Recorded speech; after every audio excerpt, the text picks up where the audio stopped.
What's going on, everybody? Welcome back to the Lean and Lionhearted podcast. I'm your host, AJ Quimson, IFBB Pro, and I'm here with Carter Montgomery, also IFBB Pro, Mr. USA 2018, and co-owner of Ascension Fitness. How you doing, man? I'm good, man. Thanks for having me on. I'm super excited to be here. Yeah, this is a funny conversation because we've pretty much ran in the same circle for like years, and I think this is the first time we've ever talked. And that's the funny part is we have so many similarities that I've just known through like social media and through friends and stuff like that. And like, yeah, this is legit the first conversation we've actually ever had. And again, very similar paths in a lot of ways, you know? Yeah, we were talking about it before the camera started rolling, but we'll get into that.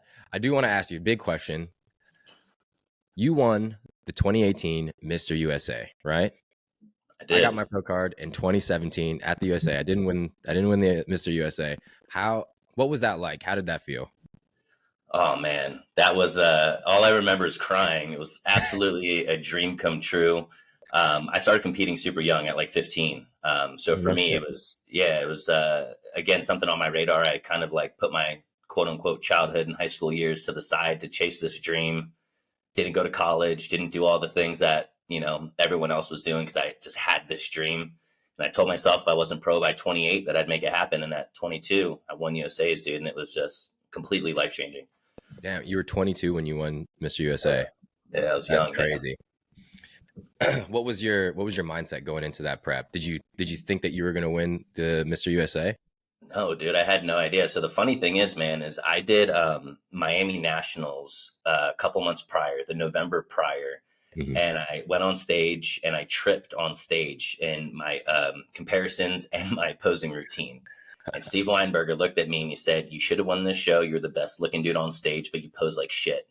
Come back with perfect posing and you'll win." Well, after that, I was just so torn up about it that I was like, I'm not even doing this. And I posted a picture on Instagram of just like me shirtless 5 weeks out from USA's. And DJ Pure, Derek, was like, "Bro, you need to do USA's." And I was like, "I don't compete anymore, man." He's like, do USA's. You have to. So I did a 5-week prep for USA's, dude. And I won. Oh, shit. Whoa. It like froze. You said DJ hit you up? Yeah, so it was like 5 weeks out. I posted a picture on Instagram, just like me shirtless, Mm-hmm. And Derek was like, "Dude, you need to do USA's." And I was like, "Bro, I'm not going to compete." And he's like, "Dude, it's 5 weeks and you can make it happen." And so he took me to Vegas. He put me up. He paid for everything. Wow. And dude, I won. He believed in me. He pushed me to do it, man. And we made it happen. Damn, that's crazy. Were you already working with Derek or was that the first time? Nope. I dropped my last coach after Miami Nationals. And just after that, dude, I was just like, honestly, trying to pursue other things. That after that show, I was just like, damn, I don't even know if I want to do this and blah, blah, blah, blah. You play all the doubt games with yourself. You know what I mean? I'm sure you've been there. And yeah, man, he believed in me and like truly pushed me to do it and basically said, "I'll take care of everything." And because of that, I became Mr. USA, man. So it was a whirlwind of emotions and kind of unexpected. You know what I mean? I kind of went into it with no expectations, which I think was a big benefit for me. But yeah, man, completely life-changing. Wow, that's crazy. 5 weeks to Mr. USA, and then everybody else is prepping for 20 weeks. Yeah, dude, it was crazy. It's probably going to piss off a lot of people when they hear that, but it is what it is. Yeah, man, bodybuilding is a funny thing. Like, it's like genetics plays such a huge role, and you kind of can't fight it. You know, some people just have it, and some people don't. And I'm sure you've seen it. Like I personally think that almost anybody can turn pro with enough time and enough dedication. I think almost anybody could turn pro, but past that, it's like you're pretty capped on your genetics. You know, like some people just have the look and some people don't. Yeah, 100%. I think like one of the big benefits for me is I started so young, you know what I mean? Like I started like seriously training at like 13, 14, did my first show at 15. So like I had that. And then I fortunately had the look. I always wanted to go bodybuilding, but I turned 19 and I was like, "You need to do physique. You have the perfect look." And so I just dove into it. And like you said, genetics really does play a huge role because again, anyone can go pro. I think nowadays it's not necessarily a hard thing to do. I'm probably going to piss some more people off with saying that, but it's just different. But being in that top 20 of the world, those dudes that step on the Olympia stage, like that right there is pure genetics plus extreme hard work and consistency. You know what I mean? Yeah, 100%. So this is crazy to me that you started at like 13, 14. How did you even get interested in bodybuilding? Yeah, dude. So I was an angry little kid, man. I was an angry little kid. My father passed away when I was 5, and then right when I turned 13, my stepdad passed away. So I had like this uncontrollable anger, and I was just getting myself into trouble. And my mom was like, "Dude, you need a constructive way to like deal with this shit." So she signed me up for a Fitness 19 and said, "Start going to the gym." Dude, I'd walk like 5 miles to the gym. My first day in there, I just fell in love with it, dude. It was just like the challenge I needed. Like it was just me against me. I didn't have to worry about anyone else. Like I was never really a big team sports guy because I didn't like relying on other people. Like I wanted to just like rely on myself and just being in there, dude. And I just was like this. I just got hooked from the beginning, and I knew I wanted to create a certain look for myself and kind of have a powerful look in a sense, and that was the way to make it happen. And I fell in love, man. Yeah. So what were your like most inspirational physiques growing up or at that time? Dude, all the old schools. Jay Cutler, of course. Dennis Wolf was like a big inspiration for me as well. Always loved watching Kai Green stuff because his mindset was just like unstoppable. You know what I mean? He was like the only person who was kind of like intellectual on the bodybuilding side and like kind of getting spiritual with it in like certain ways. So it's really those guys, man. Like your typical like your old bodybuilders. You know what I mean? Yeah, so you like watch the videos of Kai Green cooking with all the burners on in the sweater and then like the ugly sliced chicken. Yep. In that rinky dink little apartment in New York. Yeah, dude, I love that video. I just listening to him talk, I was like, man, this dude's smart. Yeah, he was, dude. I mean, I think he, again, out of everyone, he was the only person that I think took a little bit more of like a spiritual approach to that stuff, which made him so interesting as a human. So, it's always kind of cool to see that stuff. Yeah, he's definitely just different. Yeah. So how did you, I guess, what year was this? Like you were 13, 14, 15, whatever. I can't count. I can't do math right now. 2010, maybe. Okay, so this is like as Instagram is kind of, or Facebook and social media and stuff is kind of popping off. So like, is that how you got Yeah. exposed to more of the bodybuilders? No, dude, I didn't have a Instagram account until 2 weeks before I won USA's. Derek told me to make one. He's like, "You need one because you're going to win USA's." I had no social media before that. And yeah, dude, I made an Instagram. It blew up too, which like mainly because of USA's and stuff like that. So everything was just like YouTube, dude. And like I was very fortunate. Rest in peace. His name was PD Devers. Trained out of World's Gym. He was IFBB pro bodybuilder. And my mom's friend from work trained with him. And so my mom was like, "Hey, like I'm trying to get someone for my son. I just want to pay for like one session so he can like learn some stuff." Dude, and he like didn't charge my mom, took me under his wing and just literally gave me every piece of knowledge he had. Said, "Hey, I know you're going to do stuff, take stuff, but like I want to make sure you have all the right information around it and you don't hurt yourself." And he completely transformed my life, man. Damn, that's crazy. Yeah, so I So was very, very fortunate to have good people take me under their wing and kind of look out for me. You know what I mean? yeah, yeah. So you're from San Diego then? So I'm originally from New Jersey. I lived Oh, in Temecula for a couple years, which is basically San Diego, and then San Diego finished high school and then was there until we just recently moved. okay. So Derek just saw you in the gym and was like, "Yo, you need to do this." Derek saw me through 24-hour fitness.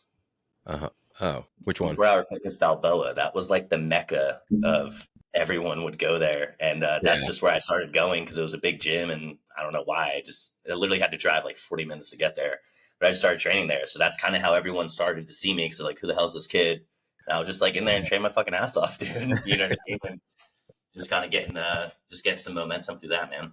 Yeah, damn, that's crazy. I hate that gym. It's always so busy. Yeah, bro. It was a fucking shit show for sure. It's like so this is like around the same time because like I lived in San Diego in 2019 and I lived more in like Serra Mesa, so by Qualcomm. And I would Yeah. drive like 35, 40 minutes to go to TG. And eventually during prep, dude, like that 40-minute drive is forever. And I was like, I can't do this anymore. And I hated Yeah. Balboa. Like when I first started prep, I just moved to San Diego actually. I went to I went to Balboa to go train and do cardio. And as I stepped on the as I stepped on the treadmill, dude, the lights flickered and then the whole thing shut down. And yeah, the lights shut off and I was like, fuck. fuck? Because I was like, I had this video, I was recording it, and I was like, that's so weird. The lights are flickering, and then the whole place shut down. They were like, everybody got to go, and then it was already like 11 at night, and I was like, dude, I gotta get this cardio in. I can't not do it, and I had to go to a different 24 and then go to cardio. Damn, dude. I know that life, bro. That's exactly what it is, though. You'll do whatever it takes. Doesn't matter how late it is or how early you have to get up, man. You're gonna make that shit happen, you know? Yeah, the life of a bodybuilder. All right, so you got interested in bodybuilding super young, ended up being Mr. USA off a 5-week prep, which is crazy. Not gonna lie, I'm pretty jealous. But how long did you end up competing as a pro? Oh, dude, I turned pro in end of July 2018, and I did 7 pro shows from July to December, and I never stepped on stage again. You just competed that same year. It was a point system, bro. Yeah. I was trying to qualify for the O, so I had to just smash out all these shows, and I wanted to kind of make a name for myself. There was so much momentum, so I was like, you know what? This is my time. And I just put all my eggs in that basket, dude. And I did really well. I mean, I was top of the point system and everything like that. But then after that, man, I just kind of shut it down and focused on other things, you know? Okay. Yeah. So you rattled off 7 shows, and I remember you were placing top 5 after winning USA's. So I saw a couple shows that I was at a couple shows that you did. What was that like afterwards? So Yeah. you probably weren't super burnt out after USA's because it was like a 5-week prep, and then you rattled off like 7 shows. Like, what was that time like? Yeah, dude. So it was awesome because like I was getting rewarded for so much. So like I won USA's, 2 weeks later was Legions. So it was right after the Olympia. So every dude on the Legion stage just competed at the Olympia. And I took 5th. So I beat some of those dudes that placed on the Olympia stage, which was like crazy for me. So it was basically like your top 4 was like they were the top 6 on the Olympia. And then it was me. So I was like, damn, like I'm on cloud 9 right now. So I took 5th at Legions. I did Titans right after that, and I won. So that was my first pro show. Did Sacramento after that, took 3rd. What was the other show? I don't know, San Antonio or something I did right after that. I think I took 5th. Came back to Anaheim, did another muscle contest show, took like 7th. And then that very last show, which I'll talk about in a second, I had some health issues happen. My look just completely went to shit, and I think I took like 9th or something, and that's I was like, okay, I'm done. Okay, so I think I saw one of the tail end shows because I remember seeing you, and you look just like puffy, and I was like, oh damn. Yeah. I mean, he's big, but he looks like he's like competing a lot. Yeah, my body was so tired. But basically, what happened, man, is again I was 22, dude, and I almost had kidney failure. Which was like crazy to me, and it was from all the diuretics. Because again, I was doing shows basically every other week, and of course, I'm taking diuretics for those. And it's not like it was necessarily even like improper use of diuretics. It's just my body couldn't recover. Like you do them for a week, leading up to the show, you get barely 2 weeks to recover, and then you're doing it again. And dude, my kidneys just took a massive, massive hit. And then basically right after the last show, I just had like excruciating pain in my stomach. Went to the hospital, and they're like looking at me like, "Dude, you almost have fucking kidney failure." And I was like, what? This is crazy. And that's kind of there's a couple reasons, but that's one of the big reasons that just made me really shut it down. Cause I was like, dude, I'm 22 and I like should not be dealing with something like this. And like, you see the people in the dialysis room, they're all like over 60, like, nah, not for me, Yeah, man, that would definitely freak me out too. Yeah. Was that like the big thing that caused you to shut down? Or I guess when you finished that season, right? Like you having the kidney problems and you shut it down. Like, did you know that was the last of it, or were you still planning to come back? I was planning to come back, but can't speak too much on this. But I basically went through a lawsuit, a crazy lawsuit, which was just me getting into business with the wrong people. And that was a big catalyst for me to just kind of step away from the industry as a whole. I needed time away. After winning USA's, I think because I had that Beachbody white boy look, it was very marketable. So like I did have a lot of companies reaching out to me. Like I was doing all these different photo shoots and trying to work with all these different companies. That I got a little wrapped up into it all and made bad decisions and again signed stuff I should have never signed.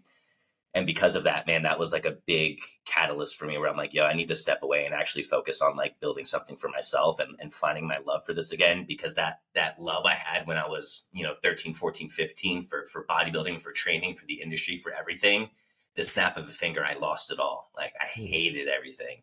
And so that was the biggest catalyst for me to really kind of step away and be like, all right, I need to do something else. You know what I mean? Yeah, yeah.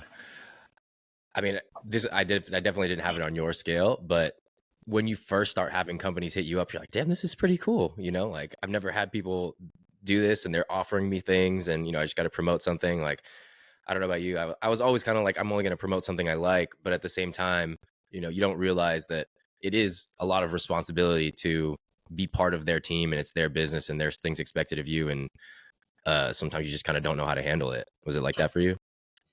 Yeah, I mean, like for me, I always in my head was like, hey, I only want to work with companies that like I align with their product and I do that. But then you get so many people hitting you up, you're just like, okay, what looks best on paper? You know what I mean? And you start getting paid sponsorships, which some people never get. And so it was like, damn, okay, like let me just start signing stuff. You know what I mean?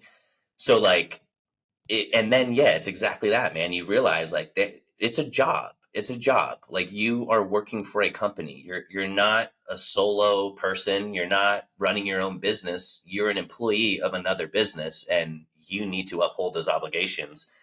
And yeah, it's a lot of work. You know what I mean? And it's you need to do things. You need to go to expos and work expos, even when you don't want to do them, or you're depleted for a show. So it's like you said, it's a lot of responsibility, which I think some people are just so eager to have a brand on their back, when you realize like you have to make sure you can actually bring value to this company as well, because otherwise it's not a good fit.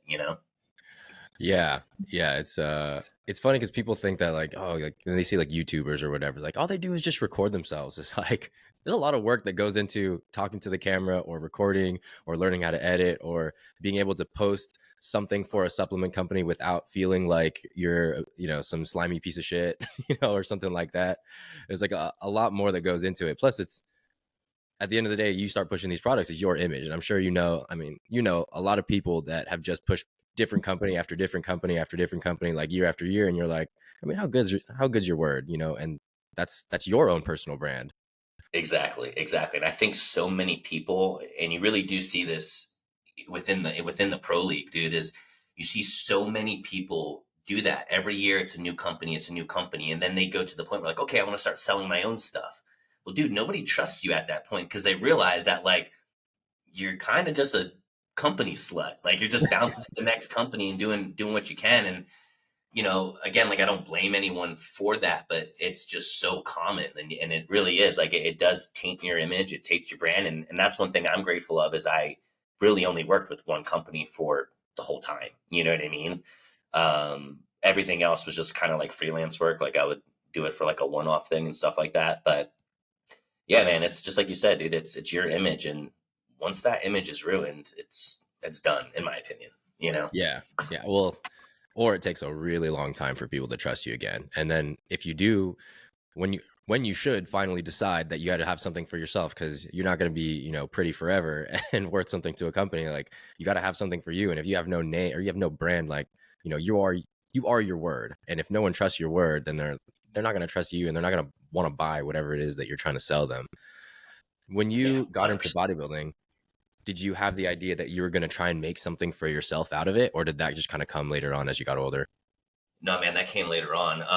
I always thought, because remember when I was young starting, this is when people were still getting $100,000 a year contracts with companies. Like Metrics was still paying these bodybuilders 100 grand. You could work for 3 or 4 companies, make 300-400 grand a year, and do very well for yourself. So I truly thought that was the path I was going to go, until you turn pro and you realize like, okay, this is not the game anymore. And social media truly changed that, in my opinion, in a positive way, because it gives us so much more access to stuff now. But it wasn't really until like after that I just started really seeing the ins and outs of the industry. Again, like gyms, supplement companies, there's all these ideas I was playing with on the business side of things, of like dreams. But then you just start really realizing like what it takes, the overhead, the fail rate of a lot of them, you know what I mean? And it's just like, okay, cool. building my brand, and ultimately people like me for me. So I need to capitalize on that. You know what I mean? Yeah, yeah. I kind of came in with like I had the idea that being sponsored would be cool, and then making money from that. And when you first started back then, you're like, oh, you're gonna get paid a pretty good amount. And then by the time that you're good enough to get a sponsor, it wasn't like that anymore. They weren't paying you nothing. And then, pretty quickly, like when you're having these off times and you're competing, because, when you're hot, everybody loves you. Everybody's all up on your jock. They're like, dude, you're the greatest thing since sliced bread. You're going to go to the Olympia, blah, blah, blah. And then if you don't do so well, or you're in the off season, or you're just not like an active competitor, people forget about you because you're Yep. not current. And then you're like, all right, well, when I really stop, what's really going to be left for me? Like, is the company going to want me if I'm not doing anything? So then I was like, all right, well, I got to have something for myself. But the more like brick and mortar stuff, or things with a lot of overheads, like way scarier, because there's a lot that you have to invest into that, and you got to be willing to, I don't want to say you have to be willing to lose it, but you're putting it all out. You are. I mean, the overhead is insane on some of these places just to get their doors open, and they don't even sign a membership. You know what I mean? So it's like, yeah, it is. It's so much riskier, really. You know what I mean? So yeah, dude, same thing. You know what I mean? It's a lot changes, but it opens your eyes up to everything and gives you perspective. You know? Yeah, I mean, like when I because we both worked at this place. It was a gym in San Diego, and it was like a group training gym.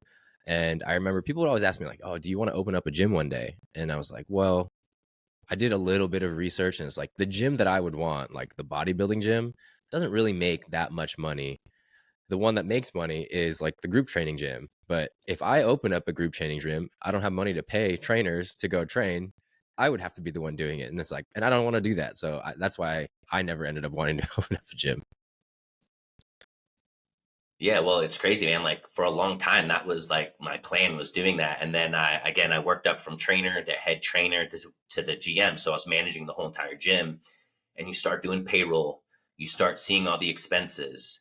Me and the owner are best friends. He's one of the groomsmen at my wedding. Like you start realizing what he had to do to build this, and it's unfathomable. Like the dude literally would like work his ass off, put everything on the line to build these gyms. And it's like it takes a real strong person to go through that and get that up and going. And especially with something like a gym, like it's kind of like a restaurant, man. It's either hit or miss. So, you know, that's just something that once I again saw all the black and white behind things, I was like, I just don't think this is for me, man. And then COVID happens and you're like, oh, damn, you know what I mean? Yeah. Were you still at the gym when you were during COVID?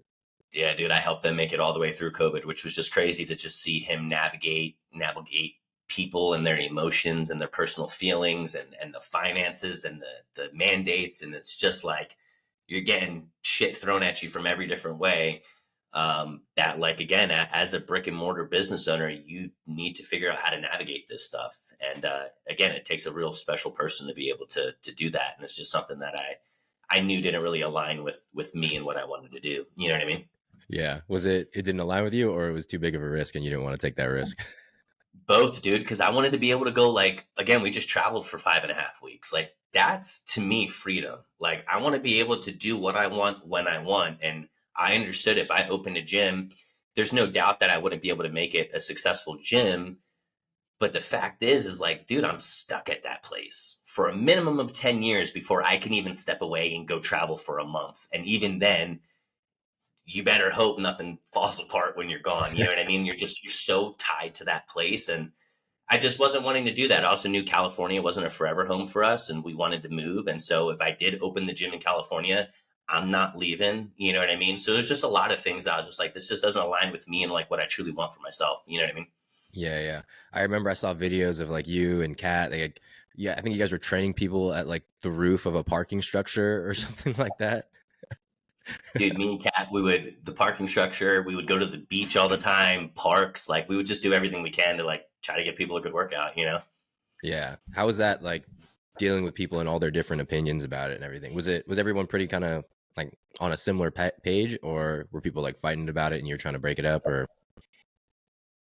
It's not that people were fighting with each other about it. It was more of the fact that like, you know, the gyms over here trying to get money to keep the doors open, because remember, you have people's houses on the line, you have bills that need to be paid. The landlord for the leasing of the building, he never, like, you still have to pay him. He didn't care that your business wasn't open. So it's like you have all this overhead that you have to pay. So we're trying to navigate. Dude, we would in the parking lot tape 8 foot by 8 foot boxes with red tape. You'd get your own set of dumbbells, and we would put people in those boxes so they could work out, and we would stand 6 feet away and tell them what to do. And so you're trying to navigate this in all these different ways, but you still have people who are so strong in their opinions telling you that you're killing people, you're a piece of shit for keeping your gym open, all this stuff, when it's like, you just don't realize, like, dude, this is real world shit, and we got bills to pay, and we, like, if we just shut the doors, the owner loses everything. All the employees lose everything. The 100 people that are employed no longer have jobs. So it's really just trying to like navigate that and not piss more people off, but also like take their feelings into consideration and like not try to make people feel like they're risking stuff. You know what I mean? But on the flip side of that, dude, you had so many people who, even when the gym was closed, they're like, no, keep charging my membership because I want to pay you guys, even though you're not open. Like, it truly showed you that like people value the gym, they value you. And like, dude, I had clients who are paying me to just come over to the house and train them in the garage and things like that. So it's like, it brought out a lot of positive too. You know what I mean? Yeah, I can definitely see that. I mean, I definitely, I've heard people were just like, oh, just like keep paying my membership. And then there was like the flip side where it's super corporate, and 24 was charging people even though they said cancel it. And that was a whole big thing. And They on that one, man. They really yeah, did. yeah, they probably made it even harder on the whole gym industry as a as a thing. Totally, totally. So yeah. That was a fun time. So then when did you decide that you wanted to own your own coaching business? Yeah, man. So I was in the in-person training space for a long time. I made great money. I loved my clients. I loved what I did. But the problem with it is I worked 6 days a week, 12 hours every single day. I had no time for myself. And there was no way to scale it beyond that. It was one of those things where it's like, I can't put in more hours. I was already training 3 people at a time, doing group sessions, like doing everything I could. You just hit to a point where like you're maxed out. You know what I mean? Same thing. I'd go on vacation and I was just like, I can't even reschedule people because there's no room for them. I just have to take a pay cut that week. You know what I mean? And so that's when I started managing a gym, because I thought I wanted to open a gym. And so I was managing it. I did enjoy parts of that. You know what I mean? But it wasn't until I met my wife, and she already has been doing the online space for a long time, you know, built a great name for herself, built a great business. And I just kind of saw what was truly possible. Like I just didn't know anything about the online space. Like when you're from that in-person training world, the online space is such a far-fetched thing. Like you just don't really believe it. You know what I mean? And it wasn't until she was like, dude, like you're so smart. Like you have so much knowledge around all this. Like you could help so many more people and like not be stuck training them every day and like all this. And so I really kind of like looked into it, really kind of like started like playing with the idea. And then I started realizing like, dude, in-person training, it's beneficial to teach people things in person, but there's no accountability. Like there's none. Like with the online coaching space, I have been able to help so many more people transform their lives because there's so much more accountability. I can message you at any time of the day. I check in with you every week. I get all of your stats and your data gets plugged into the app. I can see everything. And then also your coaching program covers everything. I'm not just worried about your training session. I'm looking at your nutrition, your supplementation, your health markers, everything else, like as you know. And that's just when I really realized I was like, damn, this is actually how you help people transform. It's not training them in person. It's doing this. And that's when she just put the belief in me, man. And we combined forces and hit the ground running. And it's been amazing ever since. Yeah, man. I came to the same realization because, you know, you do in-person training and you yell at somebody for an hour. And if you're working at a corporate gym, they're like, you know, get them in and out, you know, make them walk on the treadmill for 10 minutes and then you work them out for 30 minutes and then they walk for another 10 minutes to cool down. I'm like, so when are we actually helping them? You know what I mean? And then the people that come, they think that they're just going to do the workout and then they're going to lose weight without having to do anything with their nutrition or anything like that. And you know, people always ask like, what's the difference between you and like in-person training? It's like, if you need someone to yell at you, like then you should maybe get an in-person trainer if you need like that level of accountability just to be in the gym. But if you want to make like real progress, you're also going to have questions, and you need the nutrition aspect and the accountability. Like if you're going to an in-person trainer, right? If they're any good, their books are full, which also means they're busy every hour of the day, which means they can't respond to you. So if you have a question, they're not getting to you until way later, and you might need that. You might be at the grocery store and you need that answer like right now. And then a lot of in-person trainers, to be real, like they're good with some training aspects, but they don't know anything about nutrition. Like I've heard trainers just spew off like the most generic things. I'm like, don't say it if you don't know it. No, 100%. And here's the thing with in-person trainers, man, is their job as an in-person trainer is to make sure you keep coming every single week. So realistically, if I transformed you, there's going to be an endpoint to us. And in the in-person world is once you stop showing up for your sessions, I stop making money. And that's not how this should operate. I never, ever want to train someone forever. I love these clients who come on with me for a set period of time. We change the lifestyle habits. We transform them mentally and physically. We do all of these amazing things. And then they're set up for success. Like if they have another goal that like maybe they want to compete or do something else that they need some guidance on, awesome, I'm here. But like, dude, I did my job. Like that's success right there. And then now I can bring someone else in the door. And it just, you keep it going like that. And it's so fucking powerful when you're able to do that. Cause like, again, this is truly how you transform people's life is through this. Just like you said, like the good in-person trainers, myself, dude, they're working 12-hour days, 6 days a week. There's no way they're getting back to any of your questions, let alone doing a check-in or reviewing any of your data. You know what I mean? Yeah, dude. It's a crazy thing because like everyone's just more accustomed to in-person trainers, but that level of accountability and something you said, like it's something that I say like when I'm trying to figure out if we're a good fit or not, and then before I offer you a spot in the program, if I think that we could actually help you, is like, look, man, I'm not trying to coach anybody until the day they die. Like I always say it like kind of jokingly, but I'm not, like I don't want to coach you until you're about to die. Like I just want to help you. Like the real goal of helping people should be, I'm going to help you with your nutrition. You're going to learn more about nutrition. You're going to learn more about training, and you're going to build up these habits so that you could take this for the rest of your life. Like your fitness should not be dependent on whether or not I answer you. You know what I mean? And 100%. when people get that, they're like, oh, okay, so this is not like I'm going to have to pay this amount every 6 months for the rest of my life. It's like, well, I mean, you stay as long as you need to, but in the end, you should be able to just go on your own and, do your own thing. But if you, like you said, like if you have goals that change, which happens a lot, someone gets shredded and they're like, dude, I think I look pretty good. Maybe I should put on a little bit more muscle, or maybe I want to step on stage now. That goalpost keeps moving. Then, we have more stuff that we could work on. But, for the most part, like, I don't think anybody should train anybody forever, because then it's like, I got you by the balls, and then your confidence and your fitness relies on me forever. Well, and that's the thing, dude, is like, again, no offense to these people, but I see these people who have trained with a trainer for 10 years. You've been with the same trainer for 10 years, and I'm not being mean when I say this, but I'm always as transparent as possible around fitness. You still look the exact same as you did 10 years ago.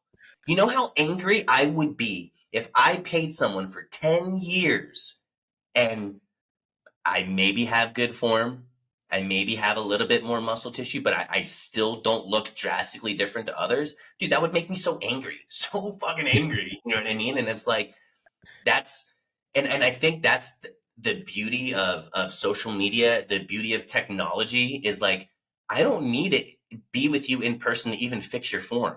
Dude, you can send me a video and I can do a damn good video correction for you. You now have it for life. So every time you do that exercise, you have that video to reference and you're set up. Like that's the beautiful part of technology, and everything we have access to at our fingertips is like, dude, we can do it all from the comfort of our home or wherever you are in the world. Like we don't have to be with you staring at your face. You know what I mean?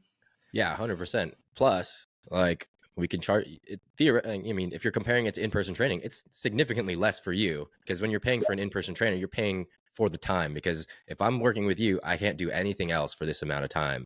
Versus like online coaching, like, yeah, I'm technically on the clock like all day long, but I can also be doing other things while I'm responding to your message. So it doesn't have to be like that high of a price point. Like for the same price of like an in-person trainer might be like, I mean, I don't even know, like what, 5K, 10K for like a 6-month period. I mean, most people don't charge that. for online coaching. Yeah, exactly. Exactly. You know what I Yeah. mean? Like, exactly. Like you said, like it's crazy when you really break it down how affordable it is and how much more you truly get. And I think that's something that, everyone really needs to kind of open their eyes up to. Cause I know there's a lot of people who are just so set on the one way of an in-person trainer, but you've had 4, 5, 6 different trainers and you still haven't found the solution. It's time to try something new. Like it really is. And Yeah. again, powerful part of technology and everything we have now is like, dude, we have the solutions for you. You know what I mean? Let us just write the roadmap. Yeah. I mean, the people that do the same thing over and over and over again and expect a different result, it's like, what is happening right now? Like when do you think it's going to change? And it's kind of the same thing as like, people that are the New Year's resolutioners. This is perfect time to talk about this, right? Like everyone's like, oh, I'm gonna lose weight this year. It's like, all right, well, what are you doing what are you doing different this year than the last few years when you failed? They're like, well, I'm just gonna work a little bit harder this time. Well, obviously that's not working very well for you. You've been doing this you've been trying to get in shape for 5 years. Nothing's ever changed. Maybe you should try something a little bit different. And then like kind of like we were talking about, it's like, if I don't plan on working with you forever, it's maybe, like whatever amount it is, but that amount to be in shape for the rest of your life is like, it's like kind of like a no-brainer. You know what I mean? Totally, totally. And I think you hit it perfect. Is like, what are you doing this year that's different from the years prior? And it's not just work because you did work the years prior. Like, it's truly about actually implementing the right shit. And I always say this, like, I believe the reason college is not going to be a thing for many people anymore is because now at the snap of your fingers and an investment, you can learn anything. You want to be a pro at real estate? You can pay someone. You want to be a pro at building a law firm? You can pay someone. You want to be a pro at fitness? You can pay someone. That's the power of our world now. Like you literally have access to anything you want to learn at the snap of your fingers. You just need to invest and commit. So all it comes down to. And I think so many people are just scared of that. They're scared of the commitment and they're scared of the investment. But like, what's the worst that's going to happen? You're going to come out of it even a little bit better than you are now or completely transform. Either way, to me, that's a risk worth taking. You know what I mean? Yeah, 100%. Like it is crazy, like the things that you can learn now. Cause I mean, when I first started wanting to do online coaching, I was like, how the fuck do you build a business, dude? I don't know. Right. And then now it's like, I mean, I can't stop getting people messaging me like for their business coaching, but it's like, there's so much that you can learn, like all these different skills, and all you got to do is just find the right people. And then, a lot of people, they give out free game, like a lot of it's free. And so it's like, there's so much that you could do. And like, I'm definitely with you on the college thing. Cause like I went to a good college. I've never used my college degree one time. Like I didn't even order the diploma because I didn't know that you had to order it. So like, yeah, when you graduate, like everyone's like, oh, they always take so long to send it. And I was like, okay, well then I guess they're going to send it some point, and it was like a year and a half later, I was in San Diego now. I was like, yeah, when the fuck are they going to send me my diploma? They're like, when'd you order it? I was like, oh, I thought they just give it to us. Like, I mean, I would assume that they know that I want it if I graduated. Really, like, right? It's pretty damn hard for that piece of paper. Yeah. And then they never send it. I've still never ordered it. Maybe I'll order it someday to put it on my wall, but yeah. Yeah. Just to laugh at now, be a funny piece. Yeah, basically. All right. So I want to go back to your retirement, right? Yeah. So the year is 2018. It's the end of the year. You're starting to have these problems, right? Like, I'm assuming at some point in 2019 was when you fully decided like you're not coming back, right? Yeah. What did it feel like to retire in your prime? Because you were in your prime, like at that point. Yeah. To be honest with you, man, it was one of the hardest things I had to do because it's almost like you're putting a dream behind you, or not even behind you, just like throwing a dream out the window.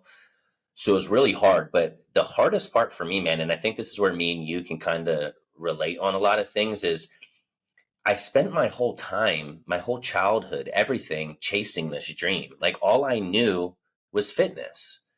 And then you just don't, like, you don't have to train anymore. You don't have to eat good. You don't have to do all these things, nor did I want to at that time. So it's like, what do I do to keep myself busy? Like, what do I do with my time now? And like, how do I find a passion for something else? Because at that point, like, I had no passion. I wasn't passionate about bodybuilding anymore. I didn't really have I loved what I did, but I didn't have the passion I did for bodybuilding for that. Like I had no other hobbies. I wouldn't go snowboarding or do any of that because I never wanted to get hurt because I didn't want to ruin my competition career.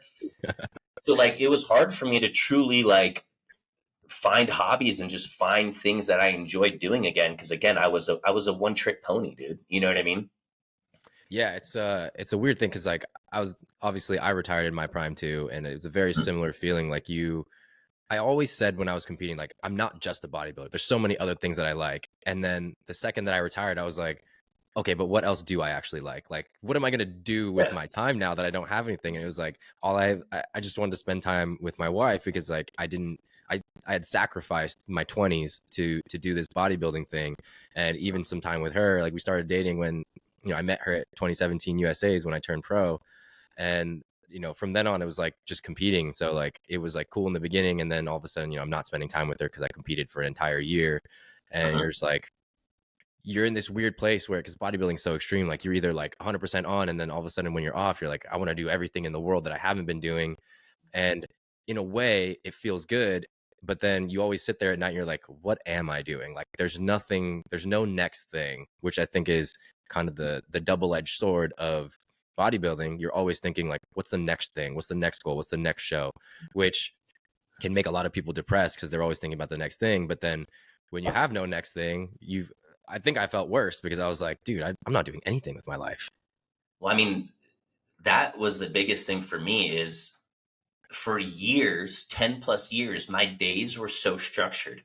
When I woke up, when I ate, when I went to the gym, like everything revolved around bodybuilding. Not my job, not my relationships, not my friendships.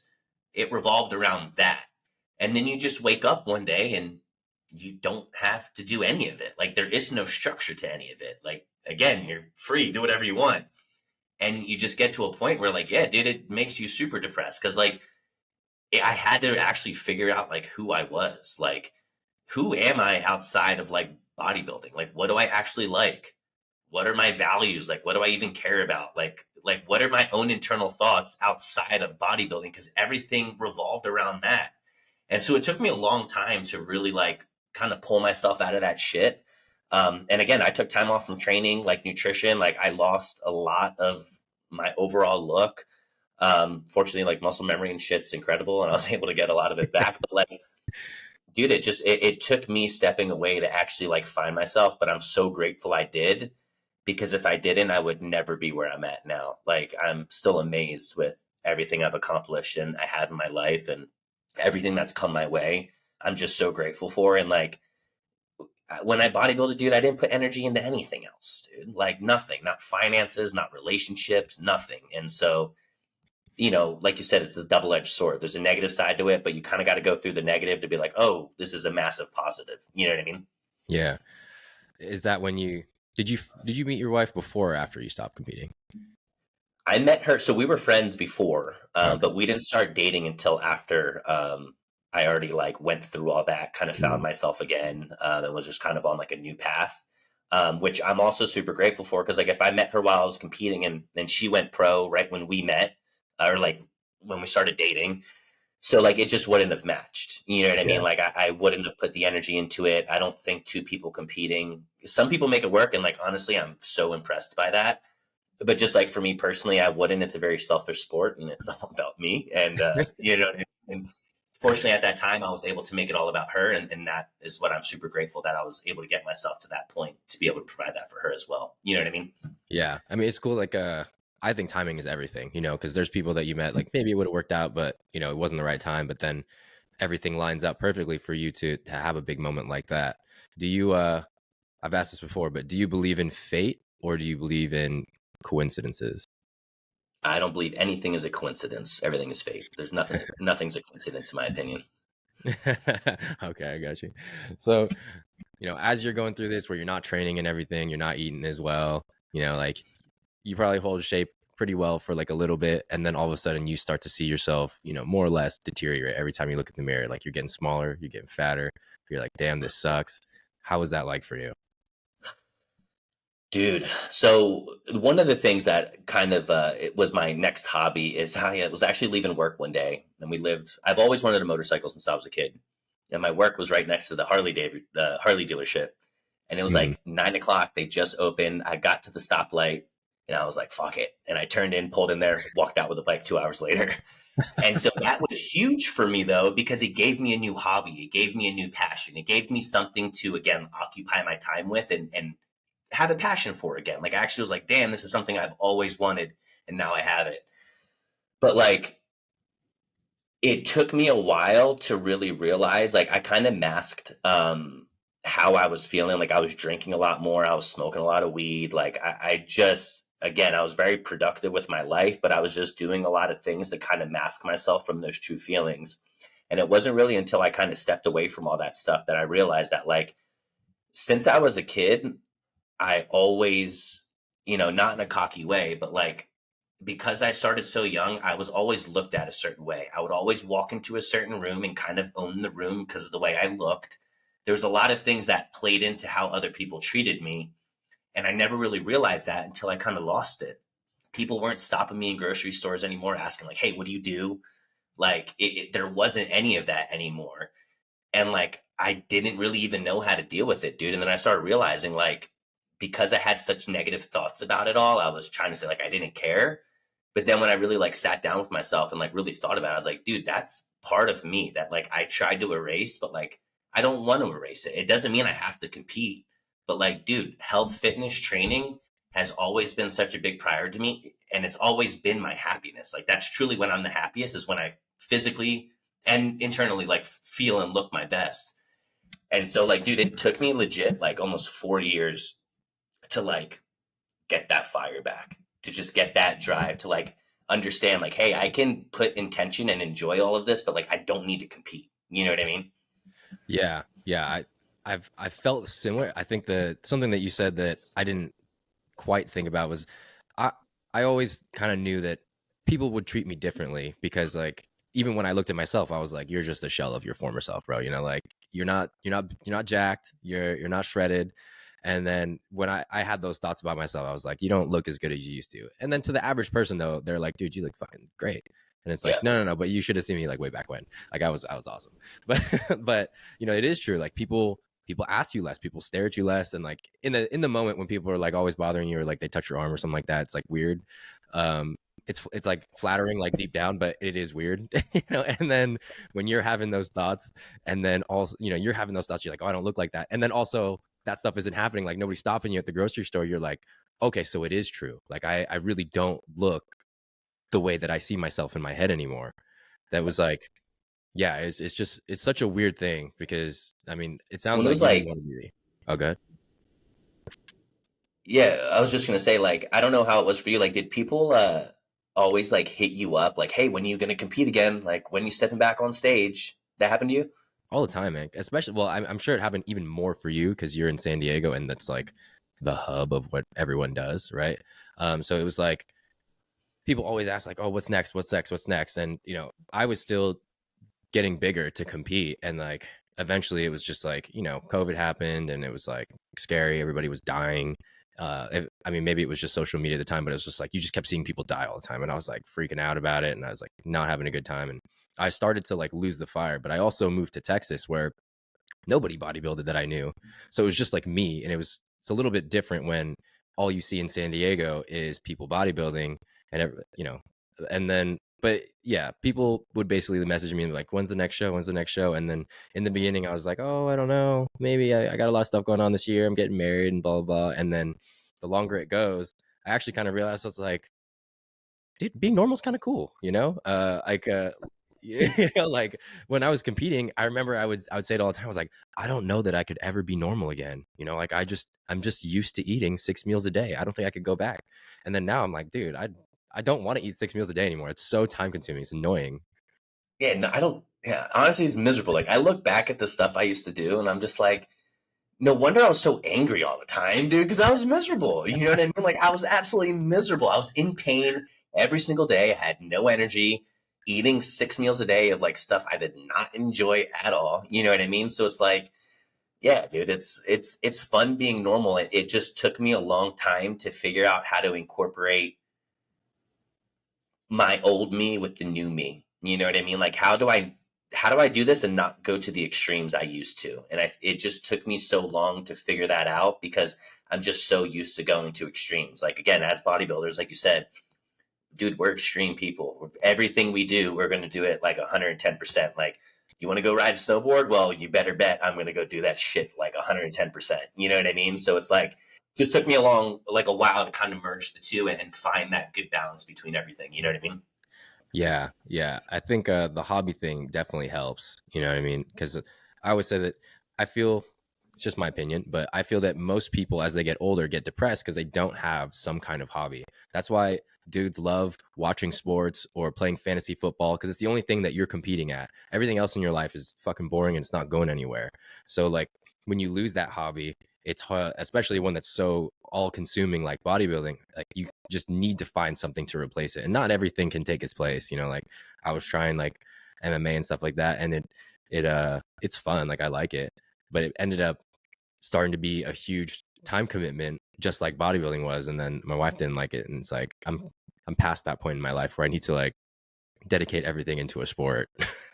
Yeah. And that's where I'm at, where I'm like, dude, I did it for long enough. And like, it's not to like, again, talk shit, but I just kind of see people who've been doing this for so long and like they're in the same spot. Like, they're not making more money. They're not getting promoted at their job or whatever it is because they're dedicating everything to that. They're losing relationships. They're putting themselves in bad situations all because like they can't step away from that. And like, I'd like to look at life like a book and like every like we have chapters of our life and like, dude, you can't have all the chapters be the same because that would be a boring ass book. You know what I mean? So it's like, it's all right to close a chapter and start a new one and then write it however you want. So like whether that's MMA or whatever it is, like you got to figure out that next thing, especially like for anyone, like you said, like as you get older, like you have to have something that's for you. You know what I mean? Yeah, 100%. Um, let me ask you this though. Do you think not going to the Olympia is something that you'll ever regret? It's crazy because I qualified too. Um, Damn, that's a great question. For a while, I said yeah, and like I did have a lot of regrets for it. I think that's what was kind of making me like keep my toes in, like, oh, I could make a comeback. Um, but then I look back, dude, and I'm like, dude, I kind of did stuff that not many people do. Like sometimes people qualify for the O who shouldn't even be there in the first place. And like, dude, I won USA's, which was, in my opinion, like almost winning the Olympia. Like, dude, that's the pinnacle of national events. So that was huge. I placed like, dude, I beat tons of Olympians. Like, even now, like I see these dudes place in top 5, and I'm like, damn, like I beat 3 of those. Like, that's crazy to me. You know what I mean? And like, again, like I don't really think I'll regret it because like I'm just so grateful with where I'm at now, man. Like it's like again, everything serves its purpose, and like I had to go through the weeds to get here, but like I'm just super grateful that like I'm doing what I'm doing now, and I'm like happy, I'm enjoying life. Being normal is like again an amazing thing. You know what I mean? Like being able to actually just like enjoy myself, dude. Go travel, like go do things to where I'm not like just stuck in the 4 walls of a gym. Yeah. Yeah. Like being normal is cool. I think it's cool just because once you've come to terms, like I've accomplished a lot. Like if you're pretty accepting of that, then you're like, I can move on. But I think if either of us still had the fire to like, get that Olympia qualification or something like that, it wouldn't be as sweet to be normal because you'd be like, you know what I mean? I Totally, think totally. I felt like that for a long time because I would always say like, it's fine. Like, what is going to the Olympia going to do for me, like other than stroke my ego a little bit? Because like I have my business, I help my people, and I already have that, and that kind of was the original goal. And then the goalpost moves, and then it's like the Olympia. And I spent like a few years trying to convince myself that I didn't need to go to the Olympia. And then I mean there's a couple times where I went to go watch, and then same thing, right? Like all these guys that you used to beat, they're all there. And then they're like, "Oh, bro, like how you been? Oh, you're looking good." And you're like, "Man, you're a liar. Fuck you." Yeah. And then and then you're just like, "I could go, dude. I definitely could." And I think it took me a while to just really really convince myself like I'm okay because I know that I could go. Even though I never did it and I never got the jacket, it's like I know that I would have won. It's like unquestionable to me. Totally, totally. And I think that's a big thing that you kind of said it, like, stroke your ego. I really did start to realize that it is all very ego based. And it's not that all ego is bad. We all need to have a little ego. It's what gives us our drive. It's what gives us our confidence. Like, that is very important. But it's also like, dude, like, again, one person may win it one year, the next year they're fifth. You know what I mean? And it's like, it just changes. And like you said earlier, when you're hot, you're hot. And when you're not, you're not. And it's like, realistically, like, what is it going to do? Like, is it really going to add any, like, value to the rest of my life? And, like, to be honest, no, like, it's not. You know what I mean? And you kind of just made peace with all that, you know? Yeah, and I mean that's why I'm glad I built something out of it before it totally like dissipated. Like it's funny, Tony and Jason, Tony Young and Jason Quinn, right? Yeah. I love those guys. So I went to the gym with them out here in Orange County, right? We went to Jason's gym, and then we go in, and like I swear, like almost every time I go with Jason, someone's like, "Oh, what's up, Jason? Like, how are you, like talking about competing?" And I'm like so old now. They're like, "Oh, who is that guy?" Yeah. Like, it was hella funny, dude. It was me, Jason, and Tony, right? Tony's not from like whatever, he's not from around here. So we go there. This one guy is talking Tony's ear off. He's like, "Hey, he looks at me, he's like, "Hey, you think you could take a picture for us?" Of us. And I was like, yeah, for sure, I got you. And then I was like, damn, dude, nobody wants to take a picture of me anymore. And then and then so Tony stands next to him. Jason, like for whatever reason, hops in the picture. And I was like, I don't think that guy asked for Jason to be in the picture, but he must know him, whatever, right? So I take the picture. 30 minutes later, that guy posted on his story, crop Jason out. It's just Tony and the kid. I was like, damn, all right, I don't feel so bad anymore. That's hilarious, dude. That's what's funny too, like about the industry. You just, when you're around it so long, you just like, a lot of it's just comical to me, man. Like, some people just like put so much emphasis on certain things or certain people, and I'm like, dude, we're all human. We're all fucking Yeah. put our pants on the same way. You know what I mean? Yeah. But It's on a side note of that though, like on a personal thing, like, have you noticed your relationship with your wife get better after you stopped competing? Oh, 100%. Right. Like, Yeah. well, me competing so long is what made me so in 2019, I did 4 shows in 5 weeks. And then I took like a small 10-week break. And then I went again for the last half of the year. So I prepped from November 2018, right before Thanksgiving, all the way until December 7th, 2019, with just that 10-week break. So it's like over a year almost. Right. And the whole time I was like, dying. Like I could hardly get out of my chair. I was so boring to talk to. I guess I just looked like I had this face of pain all the time. And I remember it hit me because like she was always super encouraging. She would always be like, just keep going. Cause there's a lot of times where I was like, dude, why am I doing this? Like, this is horrible. And I'm losing. So what's the point? And she was like, no, just keep going. And I was like, damn, she's a trooper. And then it got real. When I knew I was like a total just no fun, she was like, oh, I'm gonna go to the mall. And I was like, oh, okay. Do you want me to go with you? She was like, no. I was like, oh, all right. I guess I'm that bad to be around. I was like, wow, I'm horrible. But then I could barely get out of my chair. So I was like, I get it. I'm so dead though. Like, this is horrible. And then now obviously she likes it because I'll do whatever. But I think once I did admit that I was retiring, I made it a point. I was like, I'll do anything she wants whenever she asks, for like, a year and a half. And then that was when I got a lot smaller and a lot fatter. But we were a lot better. And then once you get past that part, you're like, all right, now I'm small and fat.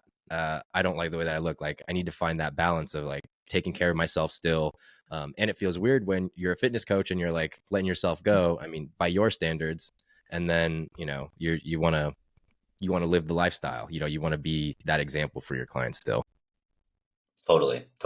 Yeah, I can really relate with that, man. I mean, it's crazy to me, not just like with my girl or anything, but just even friendships. Like, I really neglected and treated people like shit for a long time, dude, because I was just like, dude, I was just not really a fun person. Like, everyone, and that's what I'm saying, is everybody puts so much emphasis on these people, and like, yeah, cool, like I accomplished cool things, but like, was I really being like the best me?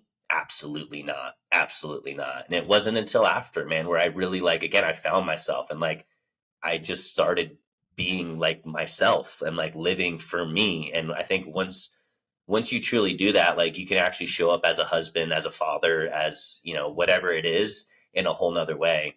And then like, even like you said, is it was finding that balance of like, hey, I'm trying to be the example for all my clients. So like I do need to look a certain way, and I want to look a certain way, and I want to find that. So it's like just trying to create harmony with that stuff, you know? Yeah. Yeah, it's a weird thing, because just being on the extreme of bodybuilding and then saying like, okay, I want to get lean, but not that lean, but I don't want to do the 6 meals a day thing, because even though, I mean, you're borderline traumatized about it, you're like, if I start doing the 6 meals a day thing, I'm gonna be, you know, all in, you know, I'm all in or all out. And so trying to be like a normal person that still is like doing the fitness thing it was a weird thing to turn. But I think once I just fully committed and said like, you know, I'm just going to do this, like, you know, it's like anything else. Like if I decide I'm going to do something, I'm just going to do it. And so I just try to commit to like, I'm going to try and find this balance and do all that other stuff. 100%. Love that, man. So, what are your favorite types of clients to work with? Like, you know, I'm sure you have a wide demographic of people that you've helped over the years, especially being in person. Like, who do you like helping the most? Yeah, man. Just like you said, wide demographic of people, pretty much everyone you could think of. And again, super grateful for everyone I've had the chance to work with. And there's always those golden eggs out of everything. And that's always what amazed me is you meet, especially some of these women. These women have a work ethic like no other. And like you see guys who are just bitching about the most simple things. And I have these ladies who don't know anything about fitness and nutrition, but they take the roadmap. They don't ask questions. They just do it. And they just like drop so much weight. It amazes me. But going back to your question, I love working with these entrepreneurs, dude, because they're systems people and they love the structure. They just need the structure and they're able to implement it and execute it like no other. And like, because they've built businesses, because they've done this stuff, they understand that like, I just need to put in the work every single day. And as long as I do that, I'm going to get to my goal. And like, to me, those are the most enjoyable people to work with, not because they don't take as much like work from me, but it's just more of the fact that it's so fucking inspiring. Like it makes me step my game up because I'm just like, I see these people operate on a whole nother level and it's just extremely motivating to me. So those are by far like my favorite clients to work with, you know? Okay, that's funny because I saw you just recently post something. You were talking about systems and KPIs. I was like, before you got to the end, I was like, he's got to be talking to entrepreneurs. There's nobody else that's going to even understand what he's talking about. Yeah, yeah, and that's exactly what it is, dude. Is they just need those KPIs. They're just like give me the metrics. Like give me the metrics. Check in with me. Like keep me accountable, and like I'm good to go. And again, it's not as much work on me, but it's just like it's so motivating to see these people who are busier. Like, dude, I've worked with everyone you could think of. Single moms with 4 kids, like everyone who's busy. Like these people are busy. Like 3 a.m. to like 9 p.m. busy. And like, dude, no excuses, no questions. They make it happen. They are a master of time management. And like, again, it's just so inspiring to me. And so like when I could get motivated from my clients, it's huge for me because as you know, being a coach is so fucking exhausting. Like when you're a good coach and you are truly invested in every single one of your clients, it takes a fucking shit ton out of you. Like it really does tear you down. Like you're just constantly pouring into other people.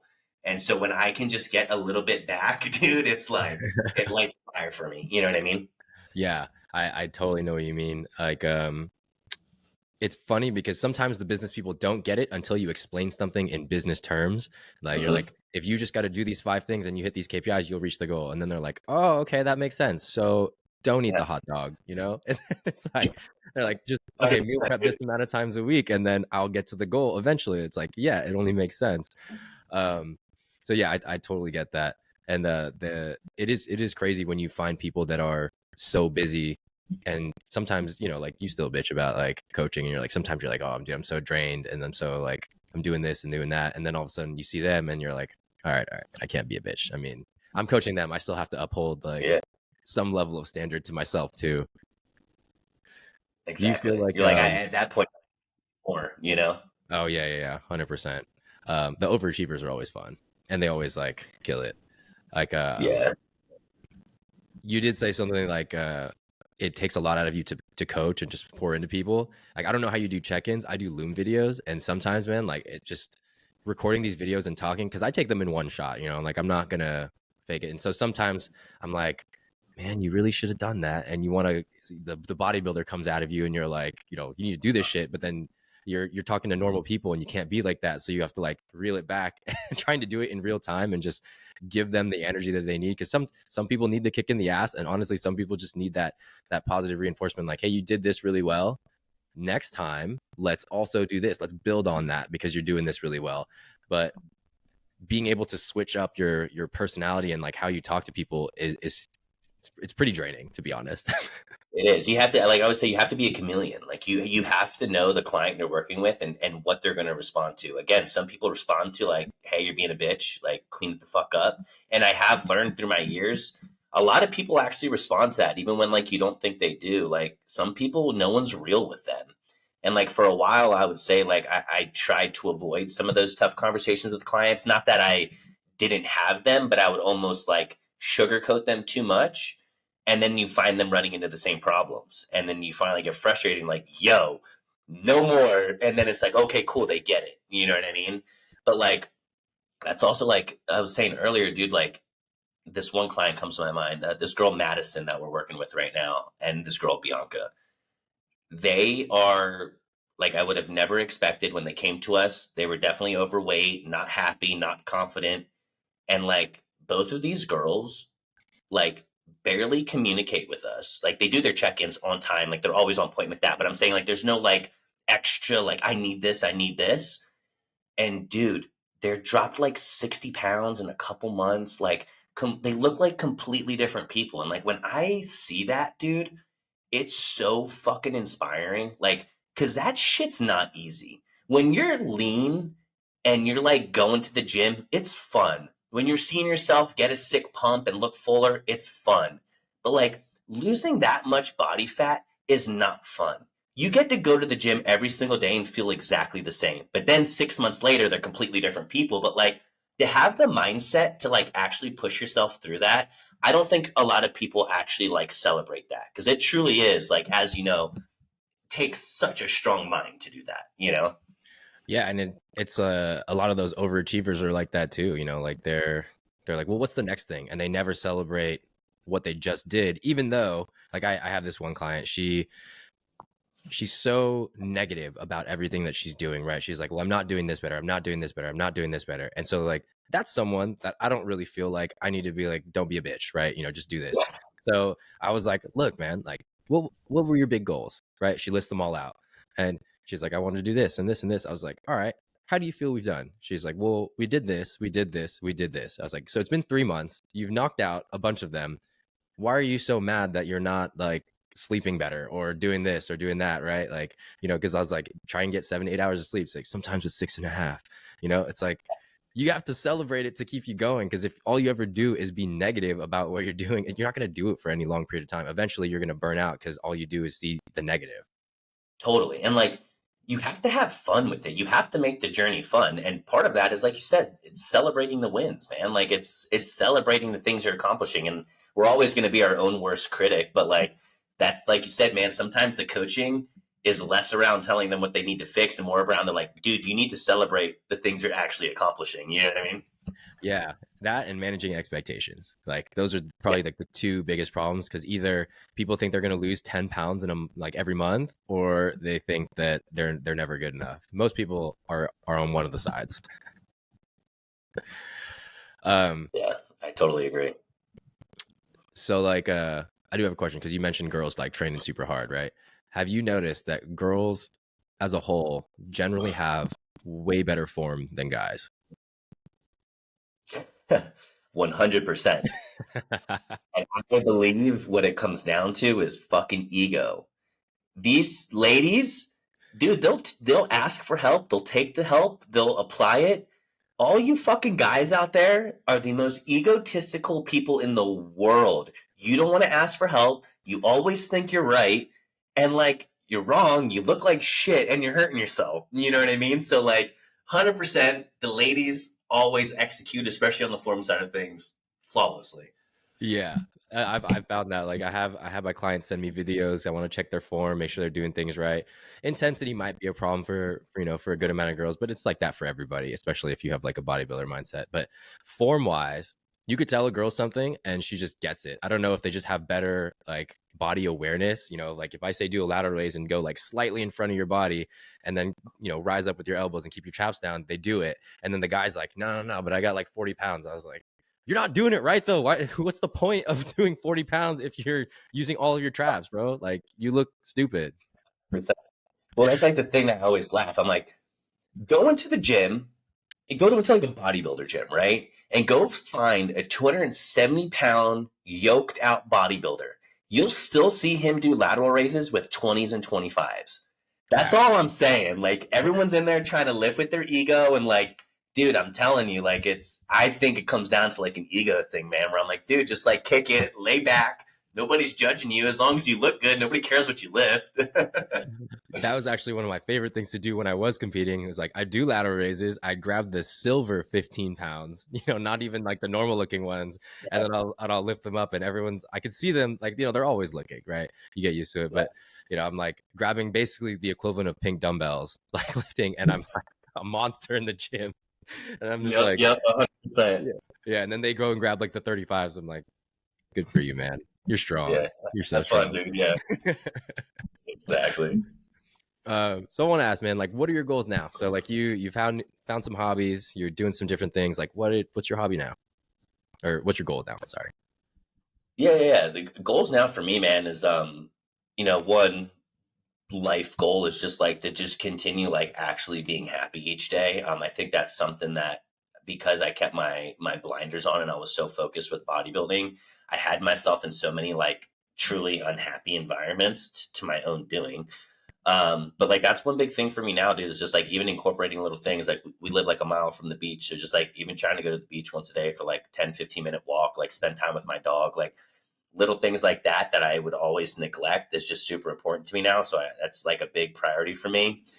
But goal wise, man, is like I just like honestly want to continue just helping as many people as possible. Like this business and like what I'm doing and like connecting with people is honestly where I like find my happiness. And like I think that's one of the cool things about even the bodybuilding community is like we would step on stage together, but we're not fighting backstage. We're all homies. And like even right now, like we're in the same line of work doing very similar things, but like we're still able to come on here, appreciate what each other's doing, support what each other's doing. And like I love that, dude. Like to me, that's life, dude, is networking, supporting each other. Like that's just what I want to focus this year on. It's just connecting with more like quality people and helping more quality people reach their goals. Cause like deep down when I really analyze it, like that shit brings me so much happiness. You know what I mean?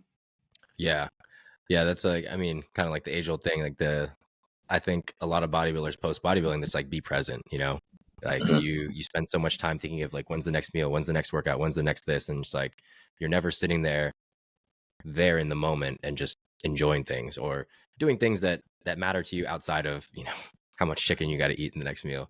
And I think it's almost like you're trying to make up for lost time. You're like trying to overdo it now. Dude, 100%, because you said that perfectly. I'm actually really happy you said that because like you're never in the present ever.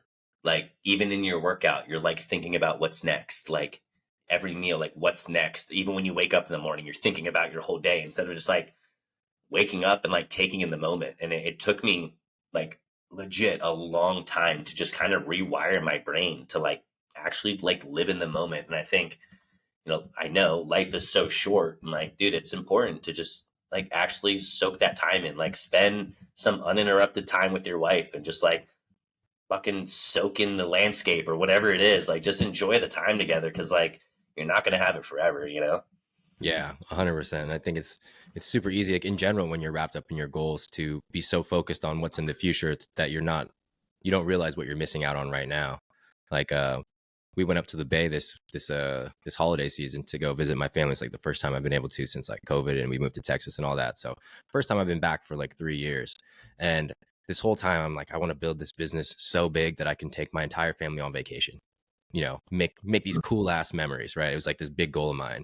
And then when I got there, all my nieces and nephews are old, right? They're like starting, some of them are like starting to be teenagers. Some of them are like going to college and stuff like that. And I was like, damn, I spent so long focusing on trying to chase this dream that, it may happen, it may not, it may be like way later that I didn't come around and make memories with them right now when they're young. And I Mhm. was like, damn, dude, I've been so focused on doing this thing, which is probably more of like an ego thing, being able to do that. But I think it's also just cool memories. But I missed out on a lot of stuff of them just growing up. But yeah, totally get what you're saying. Yeah, and that's why, like, that's the thing, dude, is like, yeah, I'm on the same page. Like this year, I just had some really big things planned for the business, like for my brand, just for everything. And I love doing that. Like that work ethic and discipline I had for bodybuilding, I'm so grateful for it because I've been able to apply it to so many other things and just excel like crazy on it and like amaze myself with just like how quick I can get things to move. But like while doing that, like it's so important to just like take the time and just like live in the moment, create the memories, and like even just spend the time to go see people. Cause like, dude, I'm all for working hard and I love working hard. But like you said, man, like sometimes you blink and you're like, damn, they're going to college now and like they're little adults. They don't want to really hang out with me. Like it's just not the same Yeah. anymore. You know what I mean? So I totally get it. Yeah, man, 100%. It's crazy looking at them now because I think I'm like some of my nephews, I'm like 15 years older than them, and then other ones it's like a little bit more, but like they're older than I was when I was taking care of them, and I was like, changing their diapers and shit, and I was like, whoa, a lot of time has passed. Yeah, that's crazy, dude. Yeah. That's absolutely crazy. That can give you a little mind fuck for sure. Yeah, because as I talk to my wife, because we talk about kids and babies and stuff like that all the time right now, and a lot of our friends have been having kids, and so Mhm. like I always just joke, I'm like, have you seen a blowout yet? Like when the shit comes out the diaper, and Yeah. then we went to see my family, and I was telling my wife, I was like, how I talk about blowouts and stuff all the time, that's the kid. And then That's he's like 18, he's like tall, he's big, and then I was like, that's the kid. I used to change his diaper and he'd fucking shit everywhere. And then he's like huge ass adult. It's just so weird. do you guys want kids? Yeah, we definitely want kids.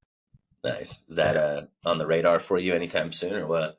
100%. It's just coming out of bodybuilding, it's a little bit of a tougher gig, but Yeah, you know, uh on the way, on the way. What about good you? man. Yeah, no, same. We definitely want kids. It's just one of those things where like we're still like young, you know what I mean? Yeah. But, like right when we turn 30, I think is when we're like going to actually kind of start trying for it. But I just know for myself, it's going to be a journey. And I need to start doing the right things now to be actually ready for that. Because like you said, coming out of bodybuilding, unfortunately, you do play with some things. So it's Yeah. makes things a little difficult, but it's definitely one of the big things for us. I just, want to get the business to a certain point, do a little bit more traveling, and then we'll start trying. Yeah. That's dope. Yeah, it's interesting. I mean, I don't know how you see how much you've thought into kids and stuff like that, but I've always thought about it from a young age, I guess because I took care of my nephews and nieces and everything. And part of my reasoning for trying so hard in bodybuilding was that I know that one day I'll sit down with my kid and I'll have a conversation with them and say, you can do anything you want as long as you work hard enough.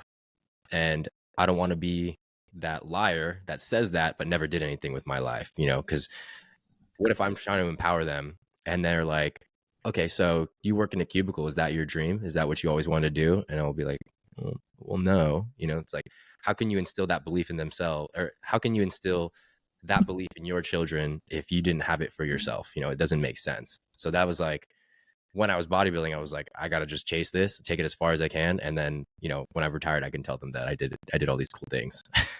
Dude, I love that. That's so sick, man. That's so sick. But it's true, man. It's everybody kind of it's crazy because your parents are really what kind of mold you to go in a certain direction, and then eventually you'll either go that direction or you figure out something else you want to do, or you'll fuck up and figure that out. But like being able to live by that example and say like, dude, I literally created the life that I wanted and like pursued my dream, and you can do the same thing no matter what that is such a powerful thing to teach your kid and to lead by example. It's like not too many people do that. You know what I mean? Yeah. I mean, I just felt like I want my kid to have whatever tools or skills that they need to do whatever they want. I don't need them to be like, if they don't want to be a millionaire or something like that, like I don't care. As long as you do what makes you happy and you at least are successful enough to not be broke and not live paycheck to paycheck, like I'm cool with it. 100%. Same here. That's all I can ask for is just them to be happy and just make some better choices than I did, Yeah. So on that note, if you could go back in time, what's some advice that you would have given your younger self? Damn, that's a good one, man. If I could go back in time, what would be some advice that I would give my younger self? It's a good question, man. You got me stumped on that one. I would say that the biggest thing, and we kind of talked about it a little bit, is to just actually live in the moment. I was so one, I occupied myself with so much to like distract myself from things, but I was so eager to just move on to the next thing that I really wished I soaked stuff in, like high school, for example. Like I was just so eager to get out of it. But like I look back and I'm like, damn, dude, like I just wish I actually like lived in the moment and just like soaked everything in. Like I really wish I did because I didn't. And it's not until now I'm actually doing that with my life. So like it's my number one piece of advice is that. That's funny. That's actually mine. Like just to be present. Is it? Right? Like, yeah. Because like same thing. You're in bodybuilding or you're in high school. You're like, well, I want to go to college. I want to be an adult. I want to make money. I want to do this. And then you realize, a lot of the things that you went through in the past, you'll never do them ever again. And it's like that time has passed. Like playing high school football. Like I'm obviously never going to play high school football again. Or like playing rugby at Cal. Like I can never do that again. Or the time when you're on the come up from winning the USA's, like everyone's like coming at you and you're just thinking about the next thing. You're not sitting in it and enjoying the moment as much as you probably would have if you did it now, Yeah. I think 100%. just finding that level of enjoyment just for every kind of aspect of life. Yeah, for sure, man. That's funny. See, I told you we align on a lot of things. Yeah, that's super weird. But yeah, man, I appreciate you coming on today. Yeah, man, I really appreciate you having me, man. It's always great, like I said, connecting with people and being able to, build a friendship just through social media, the industry, never actually having a real conversation. But again, just being so like-minded and have so many different things aligned to me is awesome. So I really appreciate you having me on, man. Yeah, definitely, man. I think the retirement conversation is not something that people talk about a lot, or they just go until they are not good anymore, and everyone's like, "Ooh, maybe you should retire." We could probably do a whole podcast on literally just the retirement thing because I got plenty of shit I'd like to say. Yeah. But yeah, man, tell everybody what's coming up next for you. Where can they find you? Any last words you want to leave them with? Yeah, man. You guys can find me super simple. It's my full name at Carter Montgomery _ Team Ascension Fitness, but it'll be easier to find my name because I know the team name's a little long. But yeah, man, just stay tuned. Like I said, this year I'm really doing a big push on just building my brand and just putting out some content that, it really goes over all the trials and tribulations and mistakes that I have made in my own personal life, not just fitness, but just on a personal side of things too, that I know a lot of people can kind of find value from. And I think that's the power of social media is, giving everybody the tips and tricks and ways to avoid some of the things you have in the past. So check me out and stay tuned for all that. Yeah, I'll if you're on YouTube, I'll link his stuff in the little thing below. There's probably be some cool pictures of us somewhere on this. And then if you're on Spotify, Apple Podcasts, it'll also be linked down below. But thanks for listening, guys.